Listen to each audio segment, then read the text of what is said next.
Muy buenos días, estimados estudiantes. Les saluda la profesora Zoilita Gavino González y el día de hoy vamos a estudiar el pH, el potencial de hidrógeno en nuestro cuerpo. Empecemos. Para poder hablar de pH, lo primero que debemos entender vamos a hacer un análisis de la molécula de agua. Como recuerdas, en la clase anterior hemos hablado de esta molécula tan especial que es el agua. Hemos visto que es una molécula muy estable, forma enlaces puentes de hidrógeno y con estos enlaces puentes de hidrógeno, gracias a estos enlaces puentes de hidrógeno, va a tener una serie de propiedades que facilitan la vida tal como la conocemos. Pero el agua tiene mucho más que darnos. Por ejemplo, una propiedad interesantísima del agua es la disociación del agua. ¿Qué significa? Tú observas en esta imagen, vamos a verlo. En esta imagen lo que estás observando es una molécula de agua. Puedes ver que está el oxígeno con los hidrógenos, ¿no?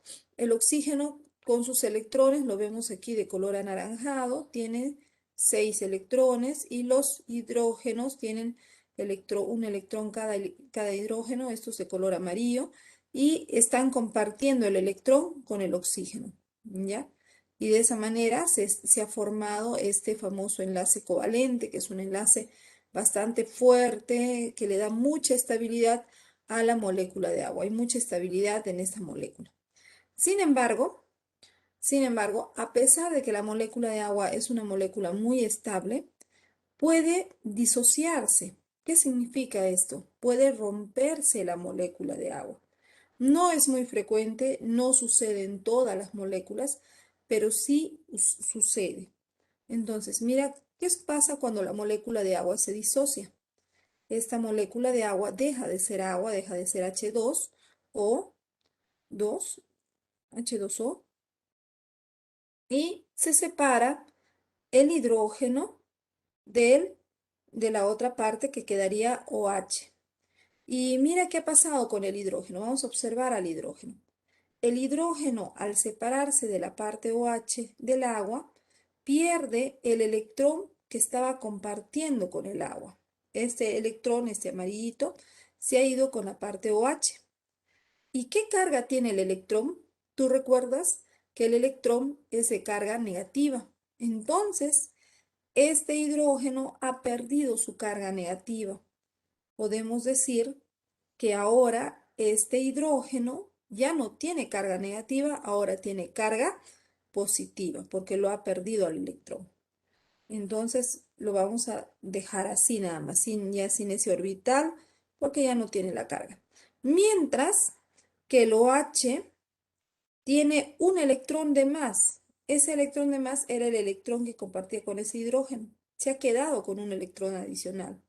Y este electrón, como tiene carga negativa, le está dando al OH una carga negativa. ¿Ya? Entonces, aquí vemos que la molécula de agua se ha disociado, se ha separado, se ha roto y ha formado dos iones. Un ion de carga positiva, que es el hidrógeno, y un ion de carga negativa, que es el OH. A los iones de carga positiva se les denomina catión, mientras que al ion de carga negativa le denominamos anión.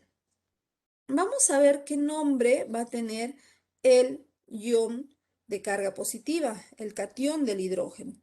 A este catión del hidrógeno le podemos llamar ion hidrógeno. También le podemos llamar hidrogenión o también protón. ¿Por qué protón? Porque lógicamente, como ha perdido el electrón, solo queda el protón, ¿no? Un protón. Entonces, no le hablamos de neutrón porque no tiene carga. Entonces, ahí queda como protón. Ahí están las denominaciones que podemos darle a este ion de hidrógeno. Mientras que el OH, que se ha formado de la disociación de la molécula de agua, puede tener el nombre de ion hidroxilo, también ion oxidrilo o también anión hidróxido. Son las denominaciones que vamos a encontrar para este ion. Entonces podemos decir que se ha formado el ion hidrógeno y el ion hidróxilo. De esta manera, ahora que hemos visto que la molécula de agua se ha disociado, vamos a ver que la disociación, llegamos a esta conclusión en esta primera parte, la disociación de la molécula de agua genera iones. ¿Cuáles son esos iones? El ion de hidrógeno y el ion hidróxido. Ahora, vamos a ver qué pasa con esto de la disociación de la molécula de agua. Cuando la molécula de agua se disocia, se separa, se rompe, se forman los iones o podemos denominar la ionización del agua. Nos dice, ¿no? Aunque el agua en general se considera un compuesto estable, una pequeña fracción de moléculas de agua se ionizan. O sea, de 1 litro de agua, no todas las moléculas se ionizan. Una pequeña porción de estas moléculas podrían ionizarse y podrían formar estos iones. Ahí vemos, ¿no? La molécula de agua que habíamos mencionado hace un momento y al ionizarse va a formar el ion hidróxido de carga negativa y el ion hidrógeno de carga positiva. Pero también debemos saber que este proceso de ionización es reversible, es decir, que este ion hidróxido se puede unir al ion hidrógeno y pueden volver a formar agua, manteniendo nuevamente su estabilidad, como habíamos dicho, no una molécula tan estable. ¿Qué más se sabe? Se sabe que aproximadamente una molécula de agua en 500 millones se encuentra ionizada en cualquier momento dado. Si tenemos agua químicamente pura, que sería el agua destilada, imagínate que en un recipiente de agua tuvieras 500 millones de moléculas de agua. De esos 500 millones de moléculas de agua, solo una molécula aproximadamente estará ionizada, es decir, estará separada en su ion de hidrógeno y en su ion hidróxido. De tal manera que nos está evidenciando el dato que es el agua una molécula que tiene mucha estabilidad. ¿Y qué se sabe? Se sabe que cuando una molécula de agua se ioniza, esta es la parte teórica, ¿no? Que uno usa para entender cómo es la ionización del agua. Pero ¿qué es lo que sucede en la forma práctica, en la vida real? Cuando una molécula de agua se ioniza, no se ioniza como sola. Siempre las moléculas de agua quieren estar con sus mejores amigas, otras moléculas de agua. Entonces, ¿qué va a suceder? La molécula de agua al ionizarse va a afectar a una molécula vecina, porque recuerda que siempre, si estamos hablando de enlace del estado líquido del agua, las moléculas van a buscar mantenerse unidas a través de los enlaces puentes de hidrógeno. Entonces, aquí tenemos, ¿no? Dos moléculas de agua. Una de estas moléculas se ha ionizado, formando el ion hidróxido, como hemos visto arriba, y formando el ion hidrógeno. Pero ese ion hidrógeno no se queda flotando libre, solito en el agua, sino que se une inmediatamente a la molécula de agua que estaba cerca, ¿no? Y se va a formar esta molécula que se llama ion hidronio. El ion hidronio, mira su fórmula, es H3O. Es como una molécula de agua con un hidrógeno de más. Y como tiene el hidrógeno de más, ya que el hidrógeno tiene carga positiva porque ha perdido el electrón, entonces es de carga positiva. Aquí el detalle, vamos a entender un detalle interesante en estas moléculas al momento que se disocian, ¿no? El ion hidróxido es un ion que va a tener carga negativa y va a actuar como una sustancia básica o alcalina, mientras que el ion hidrógeno, que tiene carga positiva, va a actuar como una sustancia ácida. ¿Cuál es la definición para estos términos? Un ácido, vamos a entender que un ácido es una sustancia que tiene capacidad de donar, de regalar iones hidrógeno. Y como el ion hidronio, particularmente aquí vemos al ion hidronio, tiene un hidrógeno de más, le sobra uno, lo puede regalar. Y entonces si puede regalar es un ácido.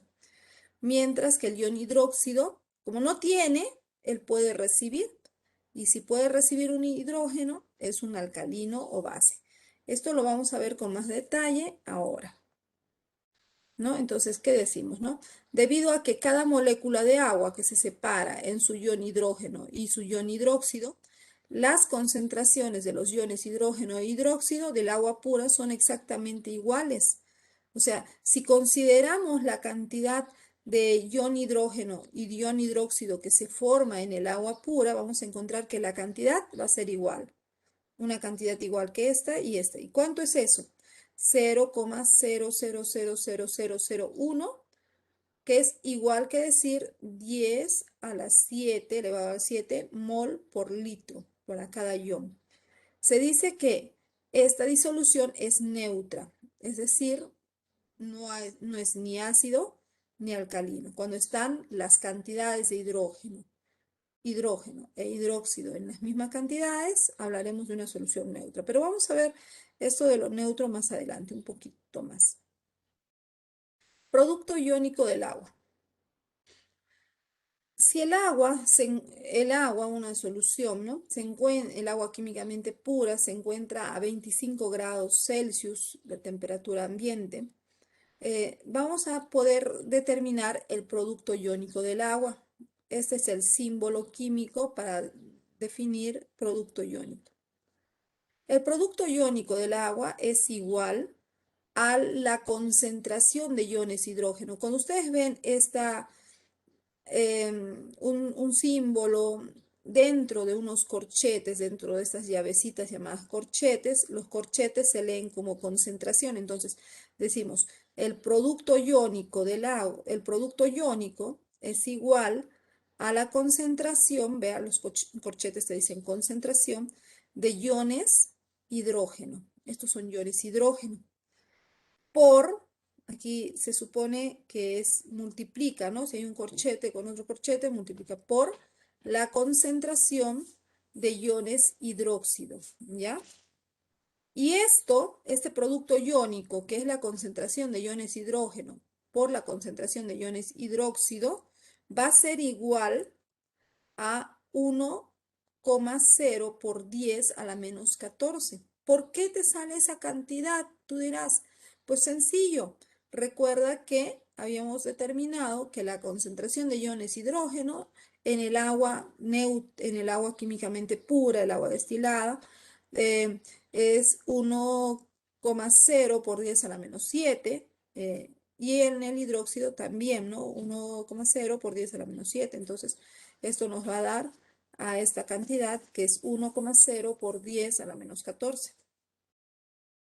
Vamos a ver cómo hallar la constante del producto iónico. La constante del producto iónico nos dice que la concentración, recuerda, los corchetes nos dicen concentración, nos dice la concentración de iones hidrógeno es igual a la concentración de iones hidróxido. Entonces, te está diciendo que la cantidad de iones hidrógeno que existe en el agua neutra o en el agua químicamente pura debe ser igual a la cantidad de iones hidróxido que existe en esa agua. ¿Y cómo lo determinamos? Podemos saber que la concentración de iones hidrógeno en el agua pura es 1,0 por 10 a la menos 7. Y la concentración de iones hidróxido es 1,0 por 10 a la menos 7. Sumamos los dos y tenemos la concentración total, que sería 1,0 por 10 a la menos 14. Esto es el producto iónico del agua, siempre que estemos hablando de agua neutra, ¿no? Agua químicamente pura a una temperatura ambiente. Ahora, todo esto que hemos visto de la concentración de iones hidrógeno, la concentración de iones hidróxido que se descubre en las moléculas de agua, llevó a los científicos a plantearse qué son los ácidos y qué son las bases, ¿no? Porque se dieron cuenta que algunas sustancias tenían más iones hidrógeno y algunas sustancias menos iones de hidrógeno. Uno de los científicos que se plantea estas preguntas es Svend August Arrhenius, quien propone lo siguiente. Él dice un ácido, ¿no? Él había examinado, estudiado los ácidos y dice, ¿no? Un ácido es aquella sustancia que al disolverse en agua aumenta la concentración de iones de hidrógeno. Mira la reacción que él evidenció. Por ejemplo, aquí tienes ácido clorhídrico. Si al ácido clorhídrico le adicionas agua, lo que va a pasar es que se va a disociar el ácido clorhídrico y se va a formar cloro con carga negativa, o sea, el anión cloro, y se va a formar hidrógeno con carga negativa, el ion hidrógeno. Entonces él dice, ah, mira, ve, si a una sustancia, a esta sustancia le echo agua, se forman una gran cantidad de iones de hidrógeno. Entonces él dice, ¿no? Si se forman iones de hidrógeno, significa que esta sustancia era un ácido. Otro ejemplo que hace Sorensen, perdón, que hace Arrhenius, el bicarbonato, ¿no? Estando en presencia del agua, va a formar CO y va a formar dos protones, dos iones hidrógeno. Entonces, está aumentando la concentración de iones hidrógeno. Y aquí tenemos, perdón, este era ácido carbónico, y aquí tenemos al ácido fosfórico, ¿no? El ácido fosfórico en presencia del agua va a formar fosfato y va a formar iones de hidrógeno. Entonces, él nos habla de que ha visto que en sustancias, ciertas sustancias, al diluirse en agua, van a liberar iones de hidrógeno. Y esto le hace sospechar que esas sustancias son ácidos, ¿ya? ¿Cuál fue la limitación de esta investigación, de esa propuesta de definición para ácido que nos da Arrhenius? La limitación es que solo servía para disoluciones acuosas. Si solamente funcionaba su explicación, su concepto, si es que estaban diluidos en agua, ¿no? Le habíamos adicionado agua. También ahí podemos encontrar algunos tipos de ácidos conocidos en la naturaleza, como aquí tenemos el ácido cítrico, que lo encontramos en muchos alimentos, tenemos el ácido acético en el vinagre, o el ácido fórmico, ¿no? De la picadura de hormigas. Pero también surge que Svane Arrhenius plantea la propuesta de cómo definir qué es un alcalino, qué es una base. Y él nos dice, ¿no? Las bases son sustancias que nuevamente al disolverse en agua aumentan, pero ya no la concentración de iones hidrógeno. Mira, ve, lo que aumentan las bases es la concentración de iones hidróxido. Y aquí vamos a ver unas reacciones, ¿no? Por ejemplo, tiene hidróxido de sodio. Estando diluido en agua, se forman los iones de sodio y, lo más importante, los iones OH, que es lo que él estaba manifestando, ¿no? En una base se van a formar estos iones OH, iones hidróxido. Asimismo, aquí tenemos hidróxido de calcio, en presencia del agua forma calcio y forma iones OH, hidróxido. Hidróxido de aluminio y nuevamente, ¿no? Forma el ion de aluminio y tenemos el hidróxido de aluminio. Entonces, se coincide con los iones que también se observan en la molécula de agua. Si una molécula de agua se disocia, pues se formaban dos tipos de iones, el ion hidróxido y el ion hidrógeno, ¿no? La limitación nuevamente era que este concepto que le da a las bases únicamente era válido si es que estas soluciones, estas muestras, están diluidas en agua, ¿no? Funcionaba para soluciones acuosas. Ahora, algunos ejemplos de bases, vamos a ver, por ejemplo, la leche de magnesia, el Alka-Seltzer, el limpia, el cloruro de amonio que usamos muchas veces para desinfectar y productos de limpieza. Ha pasado el tiempo y ahora aparecen otros científicos que toman como base las investigaciones de Arrhenius, y estos científicos son dos jóvenes de apellidos Bronsted y Lowry. Y ellos plantean una nueva definición para lo que es un ácido y lo que es un alcalino. Y en esta definición recogen las investigaciones de Arrhenius, entonces están considerándolo también, ¿ya? Ellos plantean, ¿no? Un ácido es una sustancia de ceder un ion hidrógeno. ¿Qué significa ceder? Significa que puede donar, que puede regalar ion hidrógeno. Ya, eso es un ácido, una sustancia capaz de dar, de ceder, de regalar iones hidrógeno. Por ejemplo, tenemos aquí al ácido acético. Como tú sabes, el ácido acético se encuentra como componente del vinagre, ¿ya? Ahí está el ácido acético. Y mira, lo peculiar del ácido acético que debes ponerle atención es el tema de que, ¿por qué es ácido, no? A ver, lo vamos a pintar un poquito. ¿Por qué el ácido acético es ácido? Es ácido porque tiene, mira, acá tiene este hidrógeno, lo estoy pintando, tiene este hidrógeno y este hidrógeno está, es un hidrógeno que él puede donar. Entonces, ¿qué nos dice la definición de ácido? ¿No? Nos dice, el ácido es una sustancia capaz de ceder un ion hidrógeno, o sea, es que ceder, donar, regalar, liberar. Entonces, el ácido acético tiene este hidrógeno que lo puede regalar. Y mira qué pasa. Si reacciona con el agua, va a haber una disociación, una constante de disociación. Y lo que va a suceder es que el ácido acético, uy, perdió el hidrógeno. Mira, ya no está el hidrógeno. Y ahora tiene una carga negativa, ¿no? Es un anión, es el llamado anión acetato. ¿Y dónde está el hidrógeno? El hidrógeno está aquí, se unió al agua, ahora está aquí. Entonces, ahora se ha convertido en el ion hidronio, ¿no? Entonces, esto de lo que estaba el hidrógeno dentro de una molécula, ahora se ha unido al agua y le ha dado la carga positiva, ¿no? Y ahora se llama ion hidronio.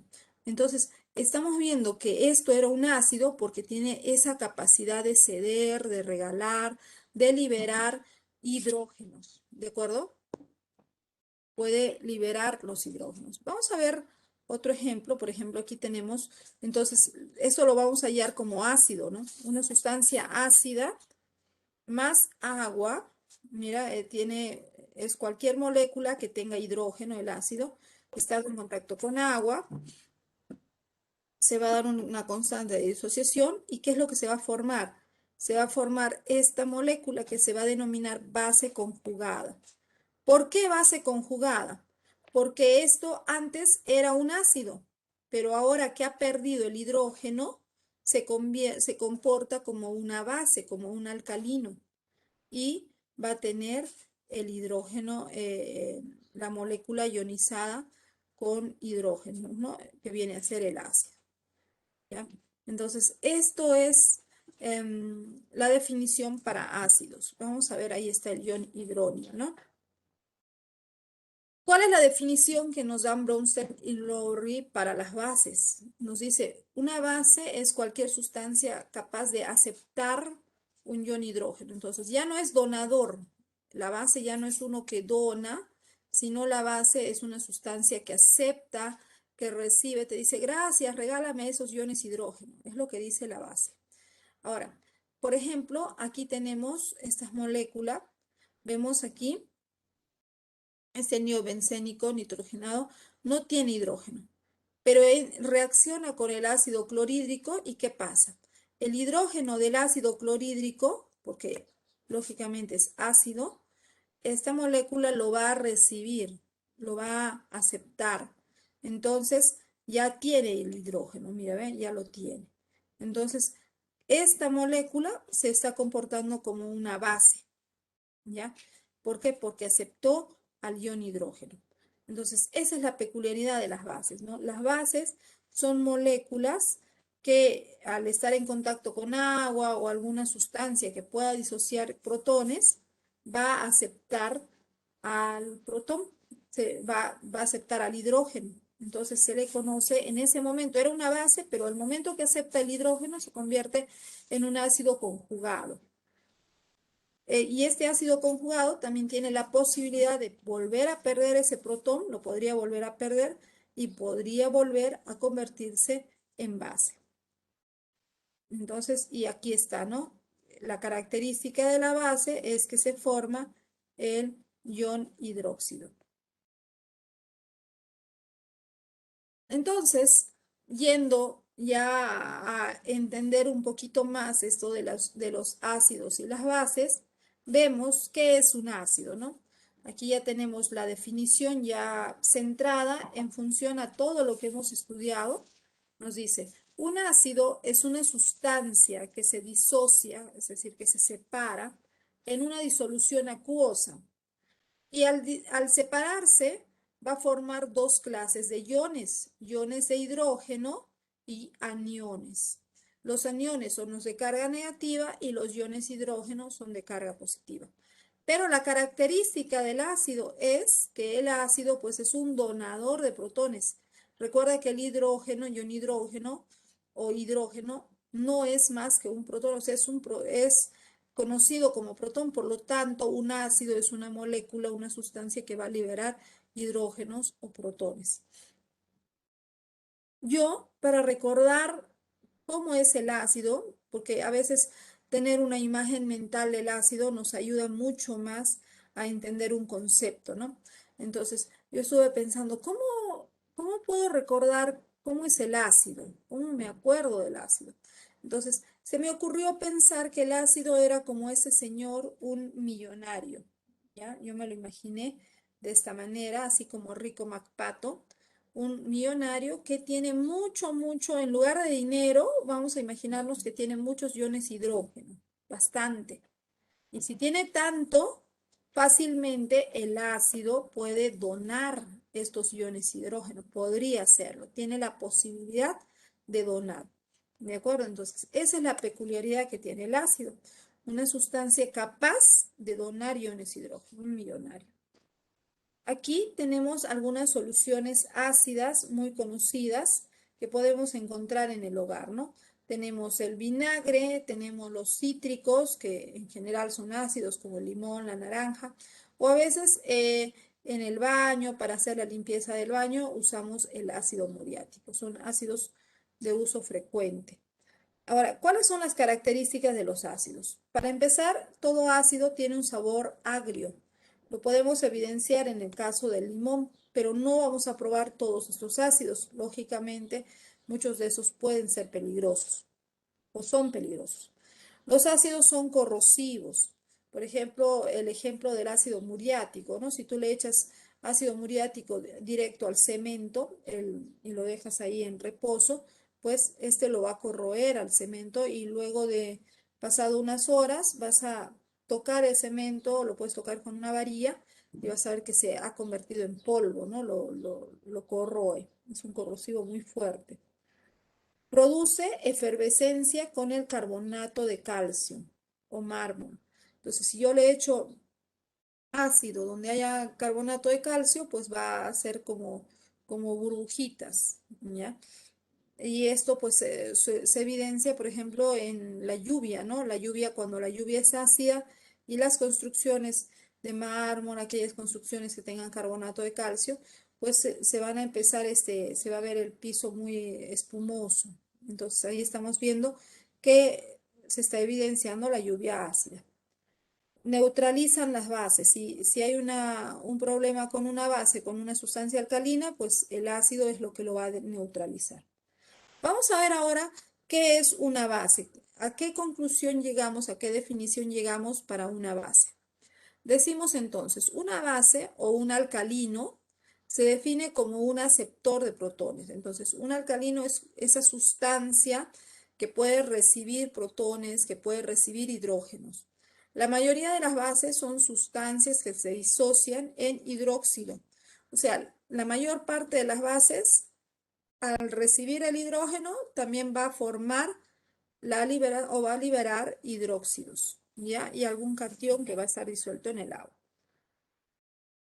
Me lo imagino, tenía que imaginarme de alguna manera al alcalino o a la base, así que me lo imaginé como un señor sin recursos económicos, ¿no? Una persona pobre, mira, sus bolsillos están vacíos, no tiene ni un protón, ni un dólar, ni un protón en su bolsillo. Entonces, este que no tiene ningún protón, está listo para qué? Para recibir, está listo para aceptar protones. Entonces, por eso decimos, ¿no? El ácido es un aceptor de protones.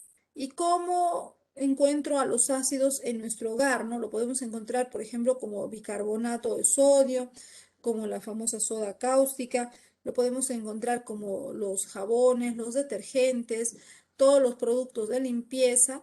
Estos suelen tener la característica de ser bases o alcalinos. Ahora, características, tienen un sabor cáustico, un sabor amargo, la lejía, de repente alguna vez al lavarte la cara probaste una burbujita de jabón, no es un sabor que digamos agradable.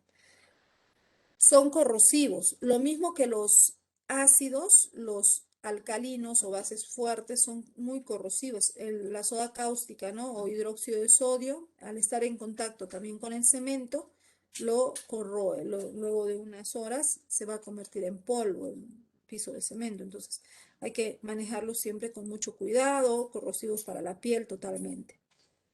Se producen una sensación untosa al tacto, es decir, una sensación resbalosa, jabonosa.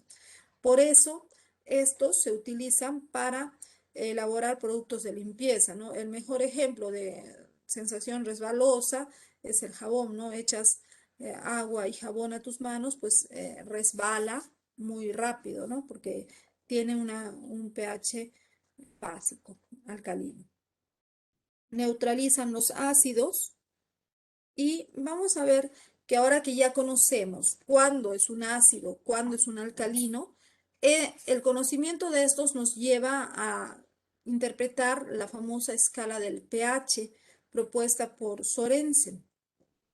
Nos dice, ¿no? El agua, para proponer esta escala de pH, Sorensen nos dice, hace su investigación en el agua y nos dice lo siguiente: en el agua pura, la suma de los iones de hidrógeno con la suma de los iones hidróxido es igual a 14. ¿Se acuerdan? 1,0 por 10 a la menos 14.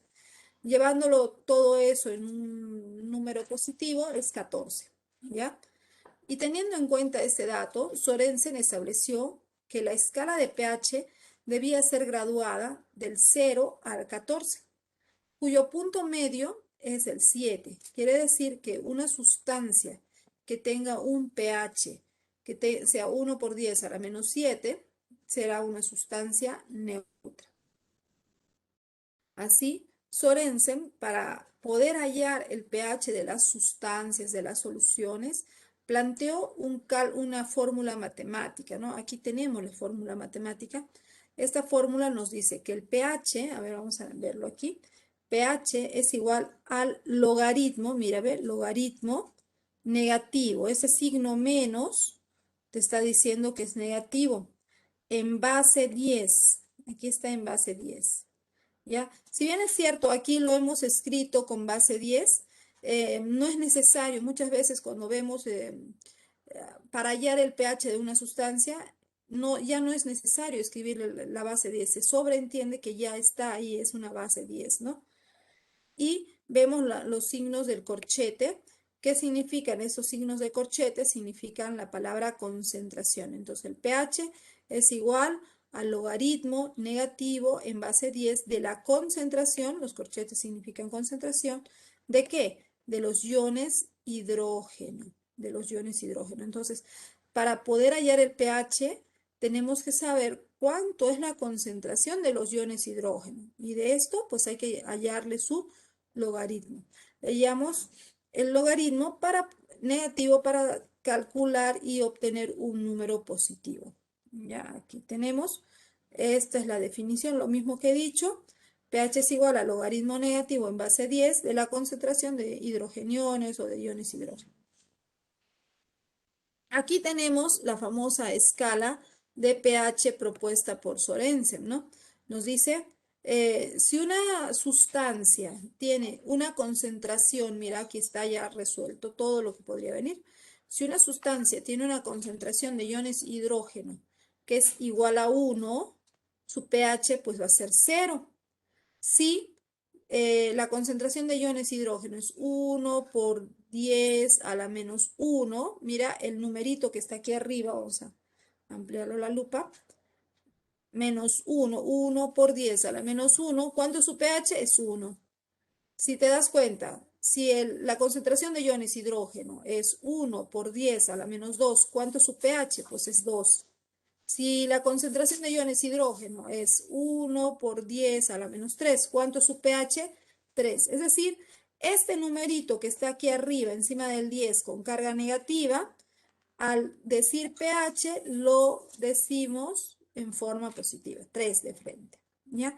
Y así vamos a ir viendo los diferentes niveles del pH. Y mira, ¿va de qué número? Entonces, el pH va de 0, Una sustancia puede tener un pH desde 0 hasta 14. Ahí está. Las sustancias pueden tener pH de 0 hasta 14. Y el punto medio, ¿cuál es el punto medio? Pues es 7. 7 es el punto medio. Y una sustancia que tenga un pH de 7, ¿qué pH es? Bueno, esa se denomina pH neutro, ¿no? Es una sustancia neutra. ¿Por qué neutra? Porque la cantidad de iones hidrógeno y la cantidad de iones hidróxido que tiene esa sustancia es la misma. Muy bien, David. Muy bien. Pero, ¿y qué pasa con las sustancias que tienen un pH menor a 7? ¿Qué les sucede a estas sustancias? Bueno, pues todas las sustancias que tengan un pH menor a 7, por decir 6, 5, 4, 3, 2, 1, 0, a estas sustancias se les llama ácidos. Ácidos, son sustancias ácidas. Mientras que una sustancia que tenga un pH mayor a 7, por ejemplo, 8, 9, 10, 11, 12, 13, 14, estas son sustancias básicas o alcalinas, son bases o son alcalinos, son hidróxidos, también se puede decir. Entonces, a partir de esa escala ya tenemos la diferenciación de cuándo saber que es un ácido, cuándo es un alcalino, cuándo es un neutro, y podemos determinarlo matemáticamente usando esta fórmula de Sorensen. Ahora, ¿por qué se usa el concepto de pH, no? ¿Por qué? ¿Por qué usar ese término? ¿Qué necesidad había? Bueno, el uso del concepto de pH se hace con el fin de no trabajar con números de notación científica, porque si no tendríamos que decir 1 por 10 a la menos 7 o poner 0,000001 de concentración de iones hidrógeno. Entonces, sería muy pesado, ¿no? Entonces, para evitarnos esa gran cantidad de números al hacer los cálculos, se usa el término pH, ¿no? Un número más entero, positivo. Como en este caso los exponentes son negativos, se aplicará el logaritmo negativo y así se obtienen números positivos. Entonces, si yo tengo una sustancia, aquí mira, ven, el pH es igual ¿a qué?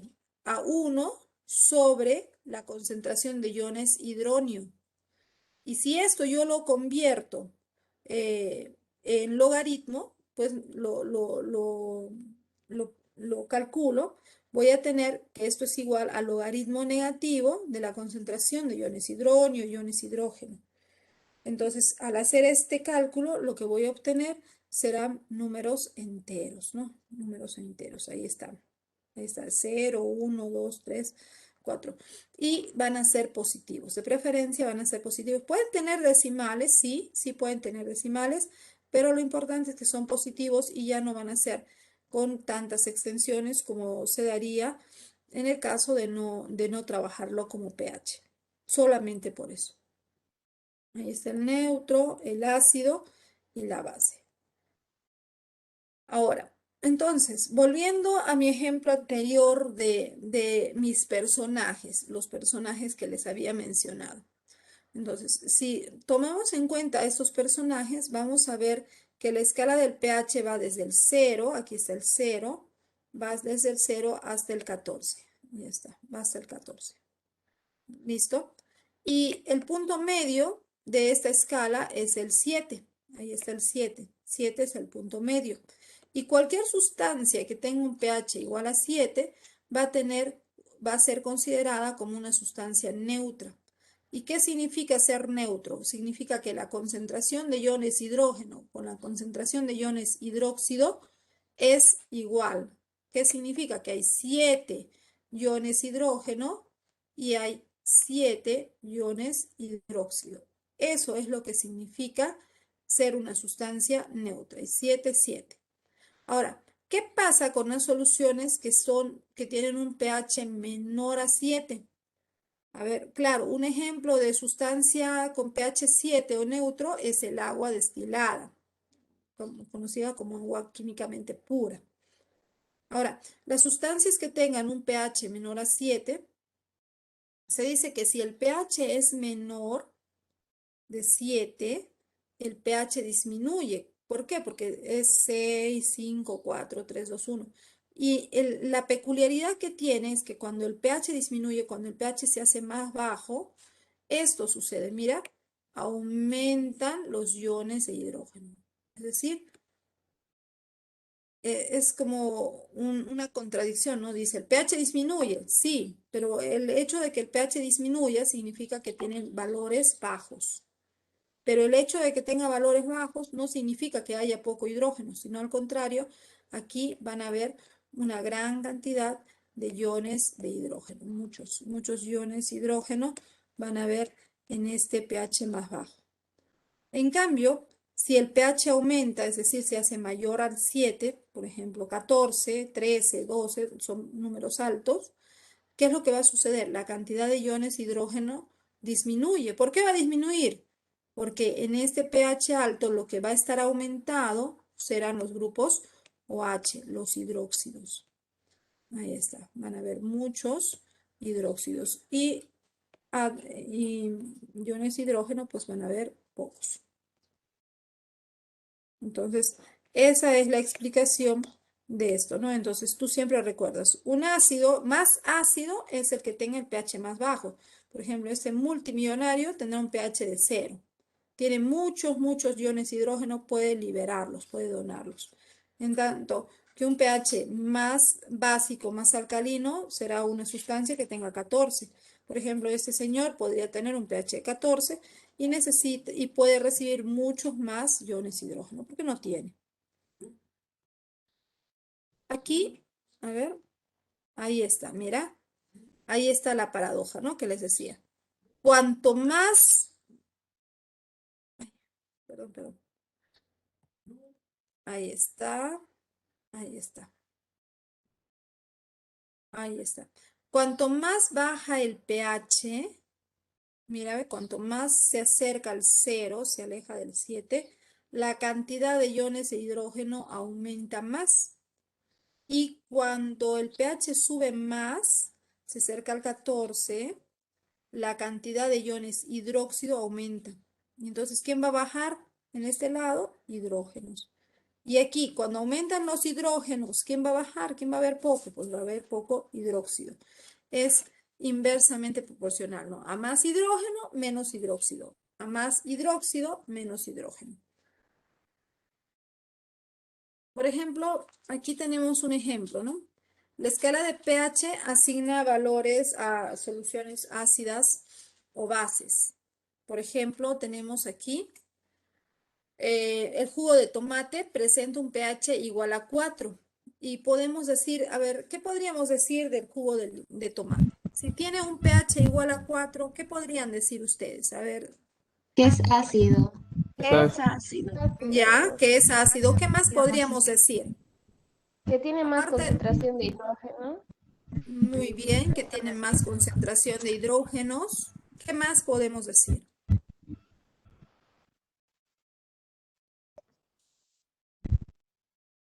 Y si tiene más concentración de hidrógeno, ¿qué habrá menos? Tiene Concentración menos de OH. OH, hidróxido. Muy bien, tiene menos de Menos OH. concentración de hidróxidos. Muy bien, los felicito, efectivamente, ¿no? Si una sustancia es ácida, pues la concentración de hidrógeno es alta y la concentración de hidróxido es baja. Incluso podemos calcular cuánto es, ¿no? Si nos dice que el pH es 4, mira, ¿ven? Si nos dice que el pH es 4, ¿qué significa? Que tiene 4, ¿qué significa? Que tiene 1 por 10 a la menos 4 de hidrógenos. Pero como la suma de estos debe ser siempre 14, porque hemos llegado a la conclusión de que todo suma 14, entonces significa que hidróxidos tendrá 1 por 10 a la menos 10. ¿Por qué? 10 más 4. Así podemos ver los valores del otro componente de la reacción. ¿Cuánto es el pH? A ver, ahí está. ¿Cuál es el pH de esta solución? Nos dice que la concentración de hidrógenos es 1,0001. Y esto es igual que decir 1 por 10 a la menos 4. ¿Cuánto es su pH de esta solución? El pH es 4 magíster. 4 Muy bien, muy bien. Excelente. Es 4 y gracias por la aclaración, es un ácido. A ver, en este otro caso, ¿cuánto es su pH? Su pH es 2. Y también es un ácido. 2 es ácido también. Es ácido. Y efectivamente su pH es 2 y también es un ácido. En este caso, ¿cuánto es su pH? Su pH es 0. Su pH es 0. Y 0. Es un ácido. Es un ácido. es un ácido muy fuerte, ¿no? Está en el extremo. ¿Y este otro? Es un Es un pH 9. alcalino. pH 9 y es Alcalino, alcalino. pH Son 9. base. pH 9 y es un alcalino. Muy bien. Entonces, básicamente nosotros vamos a aplicar, lo importante en este tema es entender qué función tiene el pH, cómo es que va a actuar ahora en los sistemas vivos, ¿no?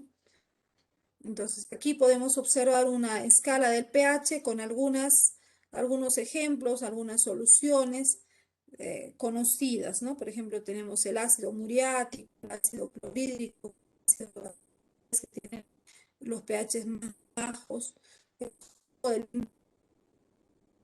y 3, lo mismo que las bebidas gaseosas o el vinagre, y los vinos, la cerveza, pH 4, los plátanos, están entre 5 y 6, y la orina, la leche, el agua de lluvia, están en un pH muy cercano.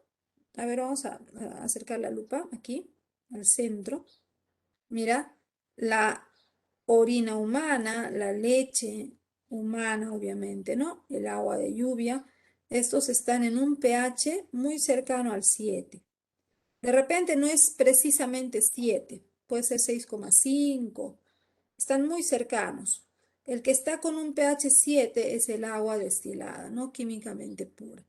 Pero vamos a ver, y lo que se sabe es que la mayor parte de los líquidos corporales, de los sistemas corporales, van a tener un pH muy cercano a la neutralidad. No vamos a decir que somos neutros, no sería correcto, pero sí estamos muy cercanos a la neutralidad. El pH de nosotros, de nuestra sangre, de nuestros fluidos, está entre 6 a 7, 7,5 aproximadamente, ¿no? Estamos por ahí, entre 6,5 a 7,5. Ahora, ¿cómo podemos hallar el pH? El cálculo matemático, eso de hallar el logaritmo negativo en concentración de los iones hidrógeno o los iones hidróxido, pues nosotros lo vamos a hallar en casa usando este tipo de calculadora que es la famosa calculadora científica, ¿no? Para hallar pH siempre se utiliza la calculadora científica. Y aquí ustedes van a ver que en esta calculadora existen esos botoncitos, ¿no? El botoncito Shift, que te permite hacer la concentración, y aquí tienes el logaritmo, y aquí está en base 10, ¿no? Entonces, ingresas los datos, presionas estos dos botoncitos y te va a salir la respuesta del pH que estás buscando allá, ¿ya? Eso ya lo vamos a ver en prácticas, cómo usar esa calculadora. También los celulares, algunos celulares tienen esta opción, ¿no? Ustedes van a revisar su celular. El celular tiene la opción de calculadora, y dentro de la opción de calculadora tiene la opción de cálculos avanzados, y ahí vas a fijarte si tiene la opción de logaritmo. Básicamente hay que encontrar que tenga logaritmo.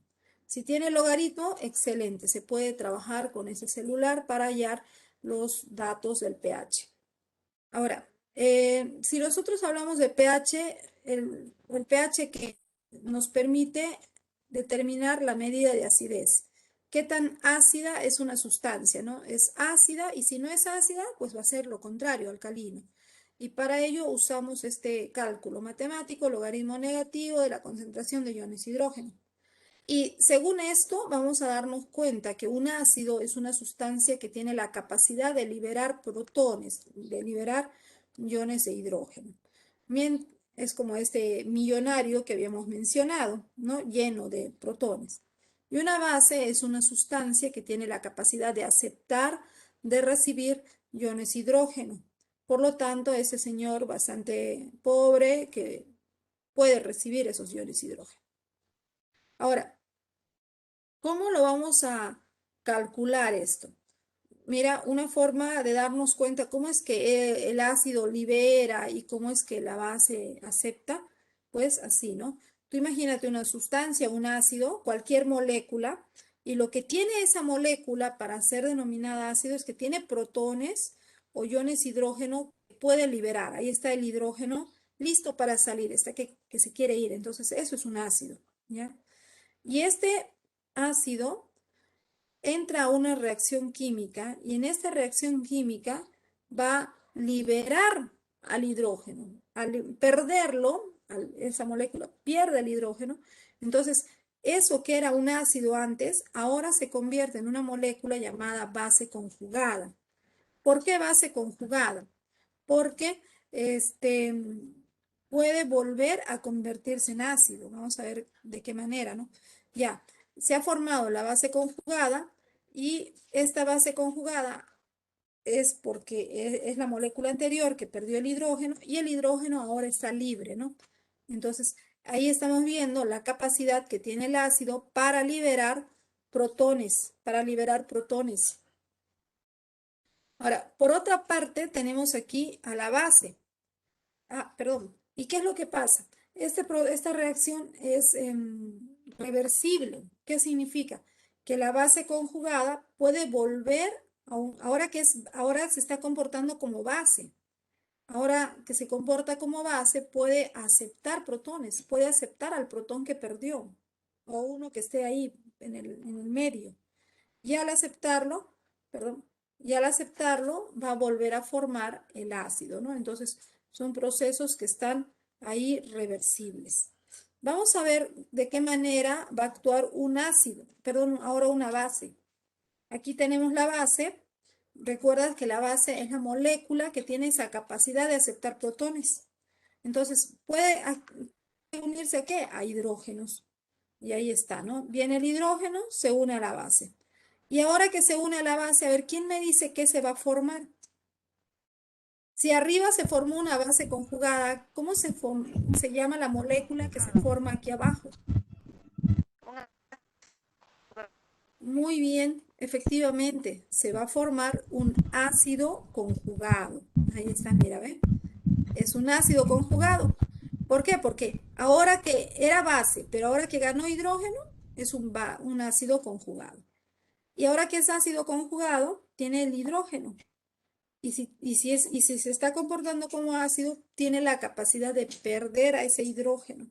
Y si lo pierde, puede volver a formar la base y el hidrógeno libre, el protón libre, y el proceso puede repetirse innumerables veces, ¿no? Estos procesos suceden en nuestro cuerpo, son procesos reversibles, como dijo Lavoisier, ¿no? La materia no se crea ni se destruye, solo se transforma. Y aquí estamos viendo pues que el ácido y la base no desaparece, sino que siempre están en procesos de cambios, volviendo y volviendo. Vamos a seguir. Ahora, yéndonos a un sistema biológico. ¿Cuánto es el valor normal del pH? Se sabe que los valores normales del pH están muy cercanos a la neutralidad. Y si hablamos de la sangre, un fluido tan importante en nuestro cuerpo, encontramos que la sangre tiene un pH de 7,35 a 7,45. Ese es el pH sanguíneo. Es lo que se espera, pero vamos a encontrar que hay rangos, ¿no? ¿Qué pasa si el pH sanguíneo el pH de la sangre arterial está en 7,35, es el nivel más bajo de este rango? Pues estamos hablando de una persona teniendo acidosis sanguínea. Y si el pH está en el rango más alto, que es 7,45, pues la persona estaría haciendo una alcalosis sanguínea. Aquí tenemos algunos casos típicos de alteraciones ácido-base, ¿no? Porque por diferentes motivos podemos tener un tema de acidosis metabólica. Aquí tenemos la acidosis metabólica. Y entonces, cuando tenemos una acidosis metabólica, un proceso de reacciones químicas en nuestras células, donde se libera mayor concentración de iones hidrógeno, pues el pH sanguíneo podría estar de 7 a 7,3, ¿no? Entonces, si bien es cierto, sabemos que 7 es neutro, pero considerando que sus niveles están por debajo de lo normal que se esperaba, se habla de acidosis, aunque no necesariamente su pH está en menos de 7. Menos de 7 ya sería fatal, no llegamos a eso, ¿no?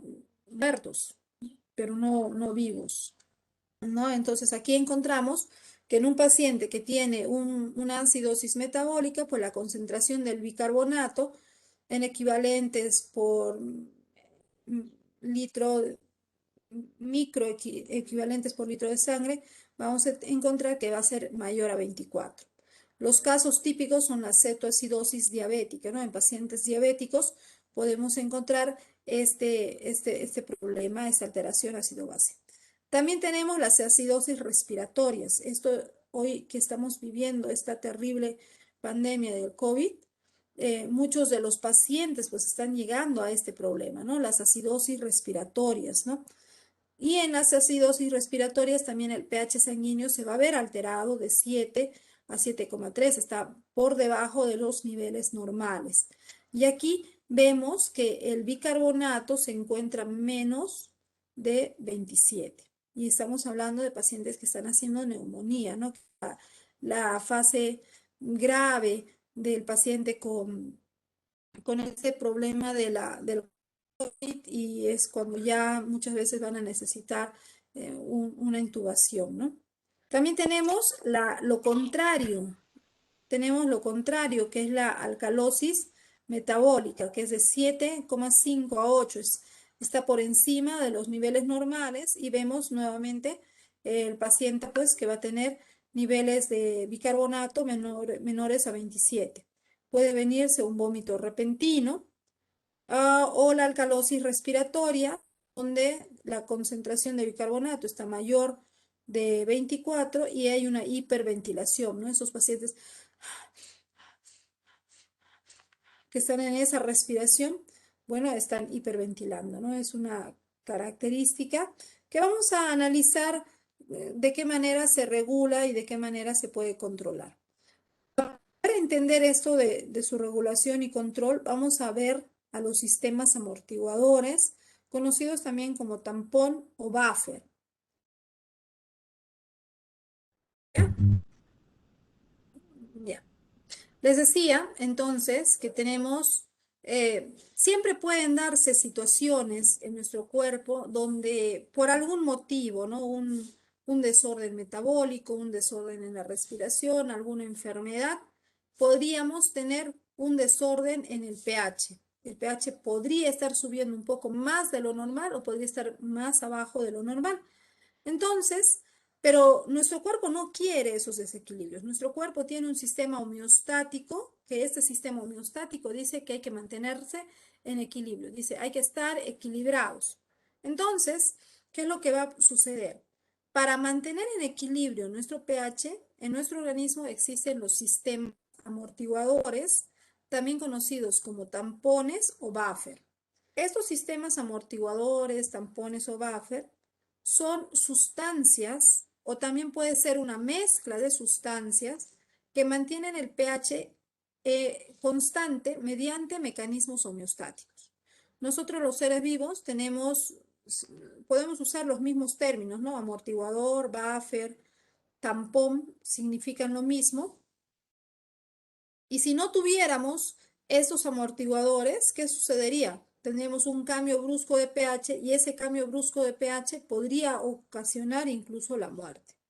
Entonces, la función que tienen estas sustancias que vamos a ver ahora sirven para resistir los cambios del pH. Es decir, una vez que está cambiando, que quiere cambiar el pH, el amortiguador le dice, no, no cambies, quédate ahí, está resistiendo el cambio, ¿ya? Si es que, por ejemplo, ¿cómo hacen para resistir el cambio de pH? Aceptan iones de hidrógeno cuando hay en exceso. Entonces, un amortiguador es una sustancia que va a aceptar el exceso de iones de hidrógeno y así no le deja cambiar al pH. O si el pH está con muy pocos iones de hidrógeno y se está volviendo alcalino, entonces el amortiguador es una sustancia que va a dar iones de hidrógeno para que se siga manteniendo en sus niveles normales. ¿Ya? Los sistemas tampón consisten de un par ácido-base conjugado. O sea, siempre cuando hablamos de tampones, vamos a ver como lo que habíamos visto hace un momento, un ácido que al liberar protones o iones de hidrógeno se convierte en una base conjugada o una base que al aceptar protones se convierte en un ácido conjugado. Básicamente, que van a los sistemas buffer o amortiguadores. Para entender un poquito de esto, vamos a ver el dibujito que les he preparado. Ya vamos a usar este ejemplo.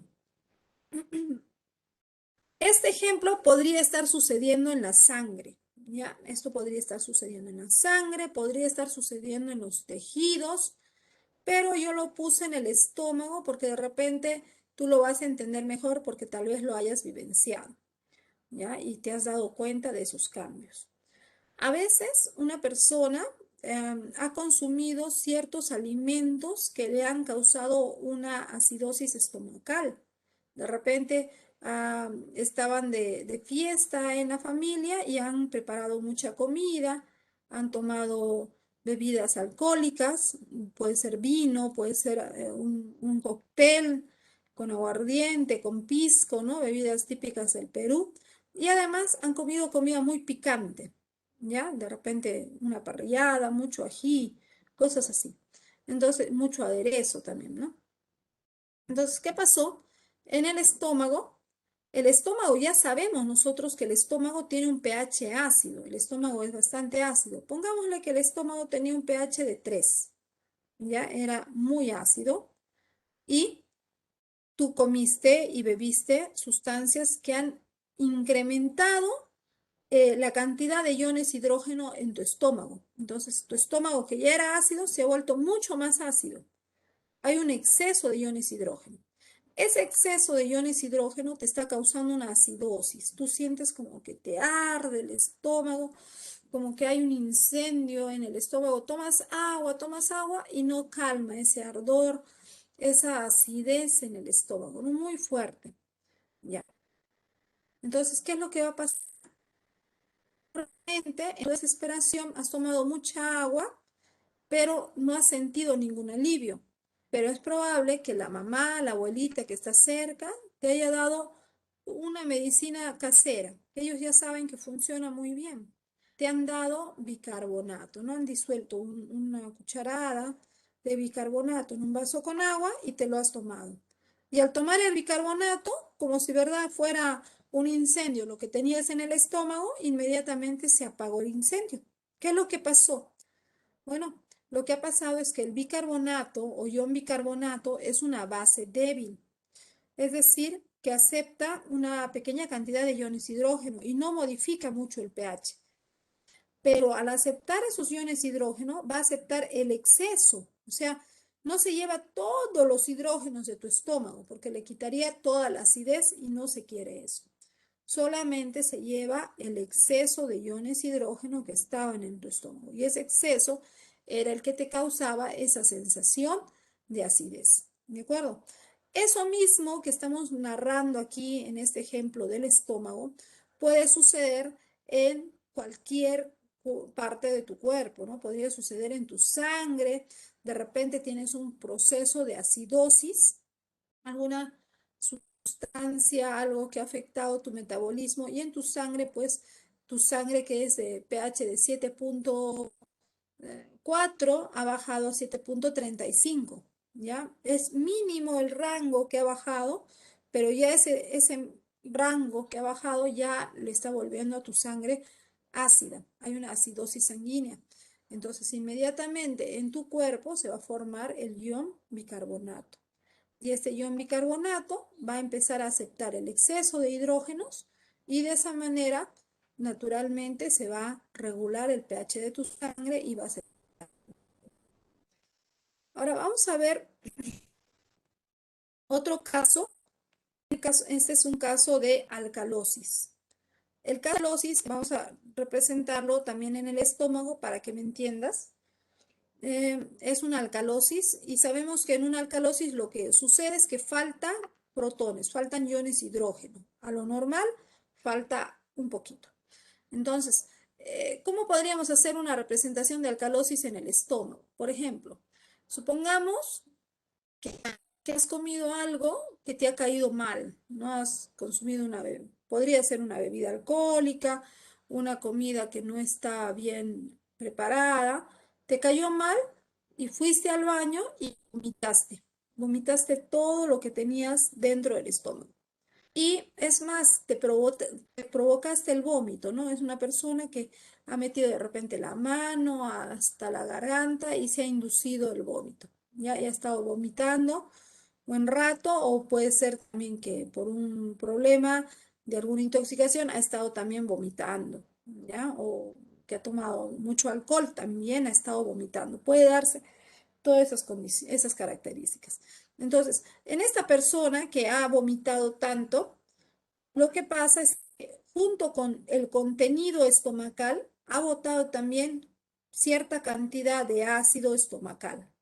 Entonces, su pH del estómago, que habíamos dicho que podría ser 3, un pH ácido, con este vómito ha bajado, pongámosle a 2,8, perdón, ha bajado, se ha modificado su pH y se ha vuelto alcalino y se puede haber puesto en 3,5, ya está un poco menos ácido que lo normal, entonces tiene una alcalosis. ¿De acuerdo? Le falta la cantidad de iones hidrógeno para su trabajo normal y tú sabes que el estómago necesita ser bastante ácido para cumplir su función digestiva. En ese sentido, ¿qué es lo que va a pasar? En nuestro cuerpo se va a formar el ácido carbónico. El ácido carbónico se forma a partir de CO2 más agua. Nosotros respiramos CO2 y en nuestro cuerpo también hay agua. Entonces, CO2 más agua que respiramos se forma el ácido carbónico, que es un ácido débil, y este ácido débil le va a regalar, le va a donar los protones o hidrógenos que le faltan aquí. Y de esa manera se va a regular el pH, ¿no? Entonces, más o menos, esta aquí en un ejemplo del estómago que puede suceder y sucede en diferentes partes, ¿no? Células, pulmones, vamos a ver, sangre. Ahora, el equilibrio, entonces, para que una persona mantenga su equilibrio ácido-base, vamos a tener diferentes amortiguadores. Los amortiguadores principales los vamos a tener los amortiguadores de líquidos corporales que van a estar en la sangre, que son los principales amortiguadores, que estamos ahí hablando del ácido carbónico y el ion bicarbonato, el que hemos hablado, los amortiguadores de la función respiratoria y los amortiguadores de control renal. Entonces, en estos órganos se va a dar un control y un equilibrio de ácido-base y tenemos que conocerlos, ¿no? Conocer cómo es que va a actuar ese equilibrio en cada uno de estos órganos, esta regulación. Ya. Para entender un poquito de este tema, vamos a explicar una ecuación. Esta ecuación se llama la ecuación de Hasselbalch. La ecuación de Henderson-Hasselbalch nos dice la ecuación IPH a logaritmo de bicarbonato entre 0,3 por...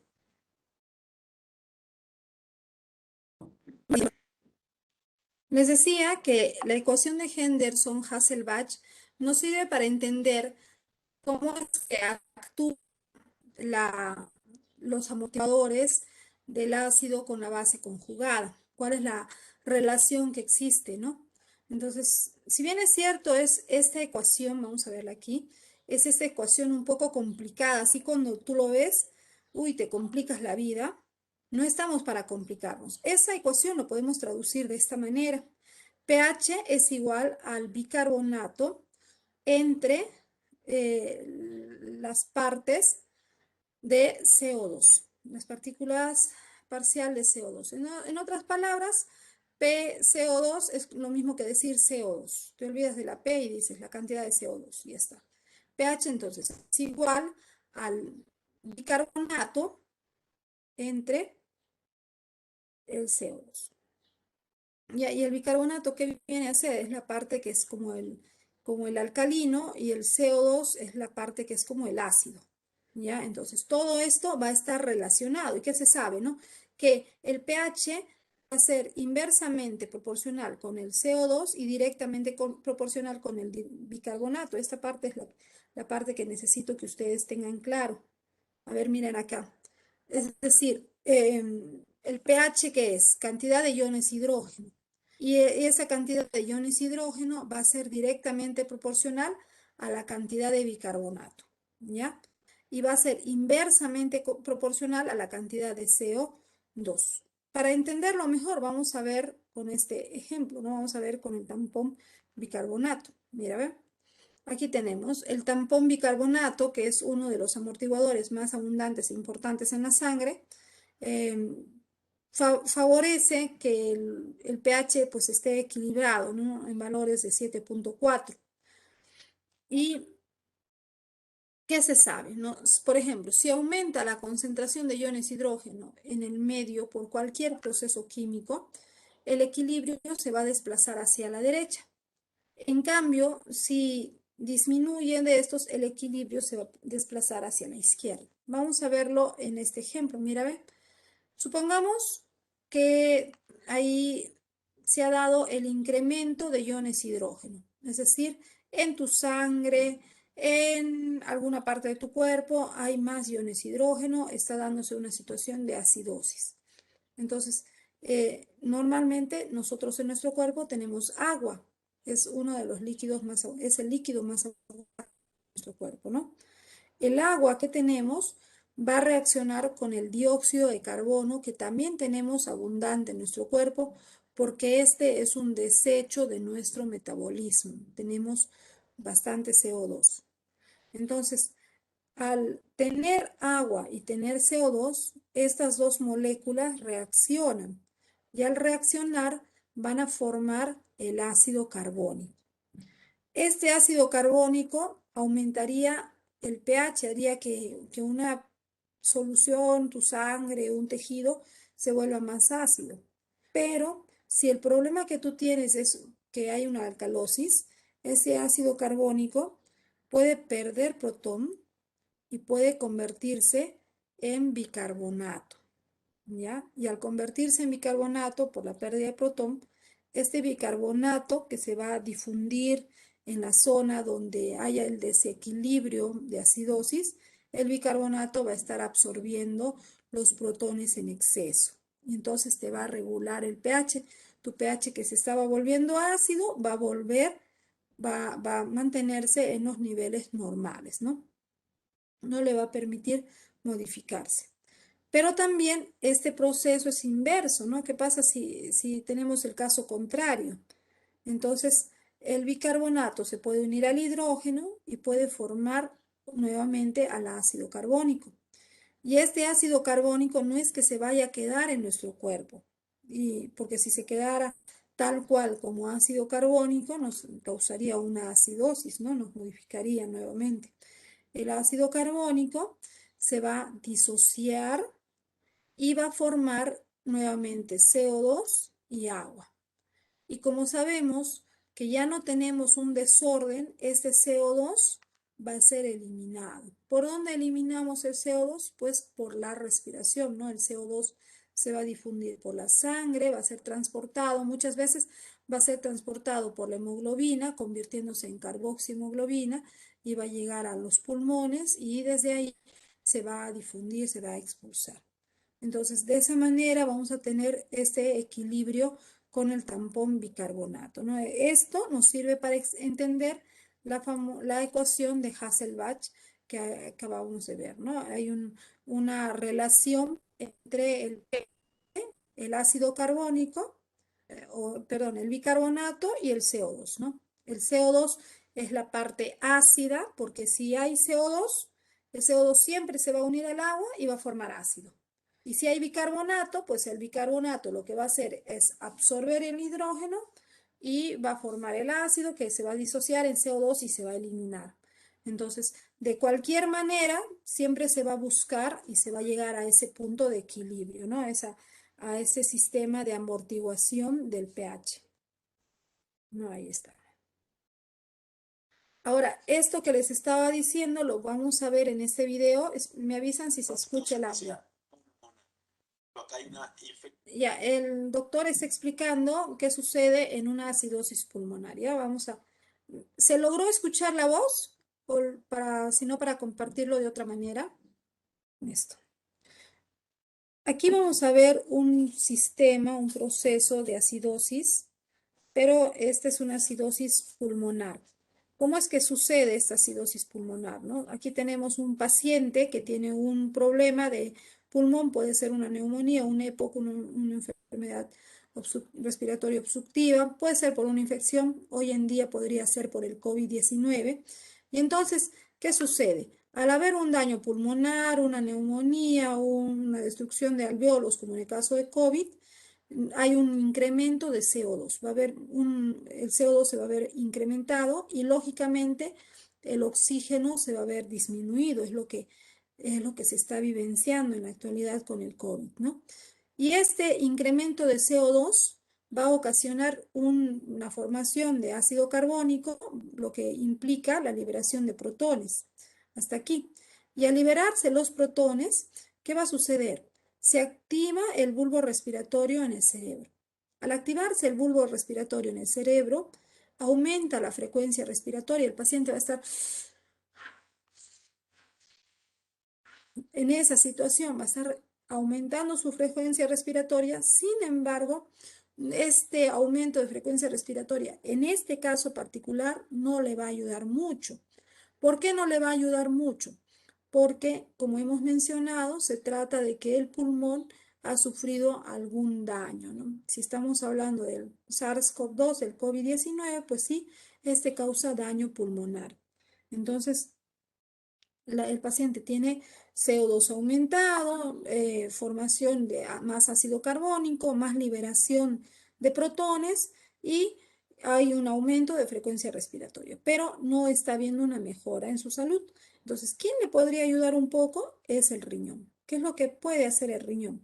El riñón va a incidir ahora en la formación del bicarbonato, ¿no? Va a favorecer la formación del bicarbonato. Vamos a verlo. Ahí está.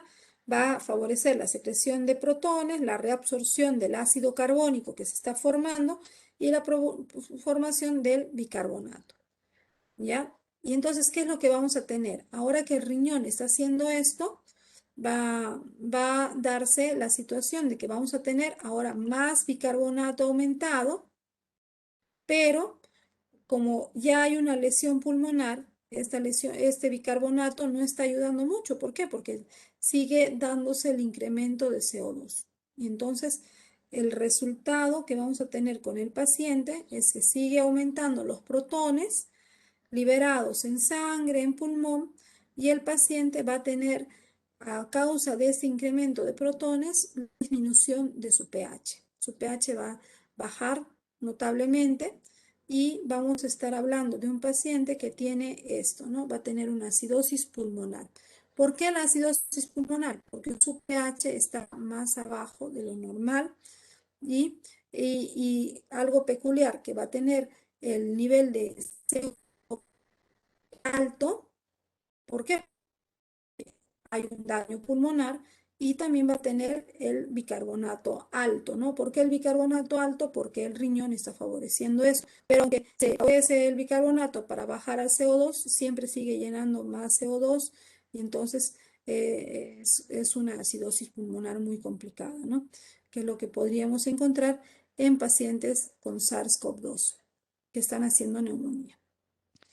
El equilibrio ácido-base, estimados estudiantes, puede tener muchas modificaciones. Aquí tenemos, por ejemplo, el pH arterial que está de 7.35 a 7.45.